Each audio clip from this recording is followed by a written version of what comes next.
Andito pala ulit ako sa pinapagawa nating bahay. Na dahil malapit na nga itong matapos, paglulutuan ko na nga muna yung mga masisipag nating workers dito. Na ang favorite ng lahat, ang menudo. Kaya naman ngayong araw, samahan nyo na nga muna kayo mananghalian dito kasama kayo mga workers natin dito sa bahay.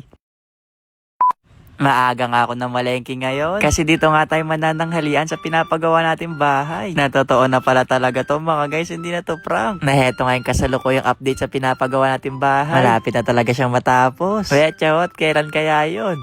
Pero promise mga guys, magulat na lang talaga kayo. Nasabi ko nga sa mga workers dito, huwag na sila magluto mamaya. Na minsan kasi dito na rin sila nakakapagluto. Kaya sabi ko sa kanila, ako nang bahala sa uulamin namin ngayon. Nahulaan nyo na lang siguro dyan mga guys kung ano yung ulam namin ngayon. Yung makakahula, papadalan ko na lang siguro kayo ng tinola dyan. Dahil lulutuin ko nga ngayon menudo. Na ito nga yung specialty ko. Na para kapag natikman to ng mga workers mga guys, mas galingan ba nila sa trabaho? Na magaling naman pala sila mga guys. Siguro sipagin no para matapos na bukas yung bahay. Chot!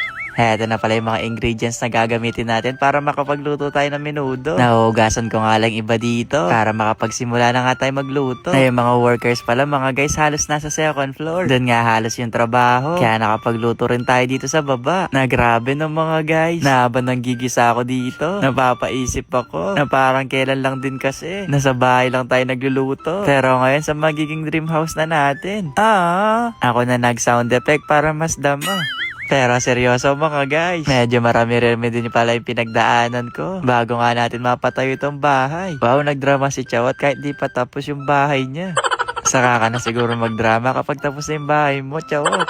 Mag-focus ka muna sa niluluto mo. Na mukhang kailangan nga nito ng beg 2 para mas mamekos nga natin siya ng maayos. Na palalambutin muna pala natin to ng ilang minuto. Siguro as kalahating oras din to hintayin. Kaya habang hinihintay, tutor ko muna kayo dito sa loob. Na baka sa mga susunod na araw mga guys, dito na yan tayo magluluto. Na dito talaga ako pinaka-excited sa magiging kitchen natin. Kasi ito talaga yung pinaganda ko para tuluyan na nga tayo maging chef. Na umakit na rin pala tayo dito sa second floor. Na tinatapos na nga nila dito yung painting. Na di na pala ako dito makikialam mga guys. Kasi alam nyo na kapag ako gumawa palpak, may mga laktaw-laktaw. Kaya ipapaubaya ako na to sa mga professional. Na sobrang sisipag nga namang nagtatrabaho dito. Kaya naman deserve talaga nilang paglutuan. Na binalikan ko na nga rin pala dito yung niluluto nating menudo. Para masama na nga natin yung atay sa mapalambot. Na sobrang bango na nga ng amoy neto. Na excited na tuloy ako. Na para siyang kaldereta dito. Na bakit kaya yung mga gantong lutong may sarsa parang pare-pareho lang. Yung kaldereta, apritada, at saka na dun yung menudo. Pero syempre mag-iiba nga to kung merong hotdog. Para magmukha talaga siyang menudo. Na alam nyo ba mga guys, menudo yung favorite kong ulam. Wow, Chawat, parang favorite mo lahat ng ulam Pero di naman din kasi talaga ako mapili sa ulam. Kaya di rin ako nahihirapan sa kakainin. Kaya sinasabi ko talaga sa inyo mga guys, na kapag gantong luto yung menudo, mapaparami ka talaga ng kain lalo kapag meron pang cheese.